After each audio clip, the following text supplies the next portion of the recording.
इस खेत में तुम बहुत सारा सोना उगा सकते हो, जिससे तुम्हारा आने वाला समय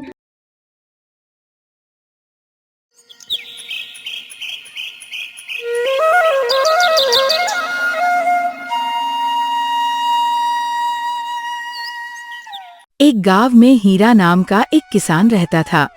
वह बहुत ही आलसी था और दिन भर सोता रहता था।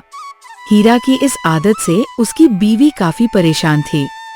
हर रोज की तरह हीरा सो रहा था।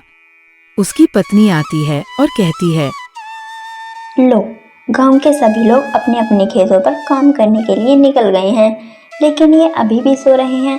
इस आदमी का मैं क्या करूं? मेरा तो नसीब ही खराब है। इतने में हीरा नींद से उठ जाता है और कहता है, क्या करूं भाग्यवान, मुझे काम करने का मन ही नहीं करता। कहीं भी थोड़ी देर बैठ जाऊं तो मुझे नींद आने लगती है। ये सुनकर उसकी पत्नी कहती है, अपने पास पूरे 4 बीघा जमीन है, लेकिन फिर भी हम गरीबों की जिंदगी जी रहे हैं। उठो और आज पूरा खेत जोत कर आओ। काम पूरा नहीं किया तो घर आने की हिम्मत मत करना। खाना भी तभी मिलेगा जब तुम पूरा खेत जोत कर आओगे। बीवी की डांट सुनकर हीरा खड़ा होता है और फावड़ा लेकर खेत की ओर निकल जाता है। बाहर धूप बहुत तेज हो चुकी थी। वह सीधा जाकर पेड़ की छाव में बैठ जाता है। बैठते ही उसे नींद आने लगती है, लेकिन तभी बीवी की डांट फटकार याद आ जाती है और वो खड़ा होकर फावड़ा चलाने लगता है। थोड़ी देर तक काम करने के बाद हीरा को पसीना छूटने लगता है। पसीना पोंछते हुए कहता है, थोड़ी देर आराम कर लेता हूँ और फिर दोबारा पानी पीकर काम पर लग जाऊंगा। वो वापस से पेड़ के नीचे जाता है और जल पीकर थोड़ी देर आराम करता है। आराम करते करते उसे नींद आ जाती है और कब शाम हो जाती है उसे पता ही नहीं चलता। जब हीरा की नींद खुलती है तो उसके सामने एक बूढ़ी औरत खड़ी होती है। वह कहती है, बेटा, अगर 2 बूंद पानी हो तो पिला दो, मुझे बहुत तेज प्यास लगी है। हाँ हाँ माँ जी, मेरे पास पानी है, लो पी लो। हीरा उन्हें पानी पिलाता है। पानी पीकर वह महिला कहती है, बेटा, क्या तुम्हारे पास कुछ खाने को है? बहुत तेज भूख भी लगी है। लेकिन माँ जी, मेरे पास तो खाने के लिए कुछ भी नहीं है। मैं खुद भूखा हूँ। मेरी पत्नी ने मुझे खाना नहीं दिया है। उसने मुझसे कहा है कि अगर मैंने पूरा खेत नहीं जोता तो मुझे खाना नहीं मिलेगा। मैंने बहुत देर तक काम किया, लेकिन पूरे खेत को नहीं जोत पाया। मुझे काम करने का मन ही नहीं करता। कहीं भी थोड़ी देर बैठ जाऊं तो मुझे तुरंत नींद आ जाती है। तभी वो बूढ़ी महिला एक परी का रूप धारण कर लेती है। ये देखकर हीरा हैरान रह जाता है। हीरा, तुम आलसी हो, इसमें तुम्हारा कोई दोष नहीं है, लेकिन शायद तुम्हें नहीं पता को शांति में व्यतीत हो सकता है। अच्छा, लेकिन कैसे? देखो हीरा, तुम इस खेत में धान की फसल करो। तुम्हारे इस पूरे खेत में 3 धान सोने के उगेंगे, जिससे तुम अपनी गरीबी को दूर कर पाओगे। इसी तरह हर बार धान की फसल करने पर 3 धानों की संख्या बढ़ जाएगी और धीरे धीरे तुम्हारा पूरा खेत सोने का धान बनकर तैयार होगा और तुम सोने की फसल के मालिक बन बैठोगे। ऐसी बातें सुनकर हीरा अपनी खुशहाली के दिनों में डूब जाता है और सोचने लगता है कि फिर मुझे काम करने की भी जरूरत नहीं पड़ेगी और जब चाहूंगा तब सो सकता हूँ और अपनी नींद पूरी कर सकता हूँ। कोई मुझे परेशान नहीं करेगा। इतने में वह परी गायब हो जाती है और हीरा घर वापस लौट आता है। वह सारी घटना अपनी पत्नी को बताता है। उसकी पत्नी पहले तो उसकी बात पर भरोसा नहीं करती। उसे लगता है कि शायद ये नींद में कोई सपना देख रहे होंगे, लेकिन हीरा के जोर देने पर उसने सब कुछ मान लिया। हीरा की पत्नी ने हीरा से कहा, तो फिर चलो, अभी हम दोनों मिलकर खेत को जोत कर आते हैं और इसमें धान की फसल को भी बो आते हैं। हीरा उसकी बात सुनकर थोड़ा सा उदास हो जाता है, लेकिन उसकी पत्नी कहती है, खुद लक्ष्मी माता ने हमें यह संदेश दिया है और तुम हो कि अभी भी आलस पर डूबे हो। पत्नी के जोर देने पर हीरा को खेत पर जाना पड़ा। दोनों ने मिलकर रात भर खेत जोता और सुबह तक उन्होंने धान की फसल को भी बो दिया। कुछ दिनों बाद हीरा के खेत में धान की फसल उगी।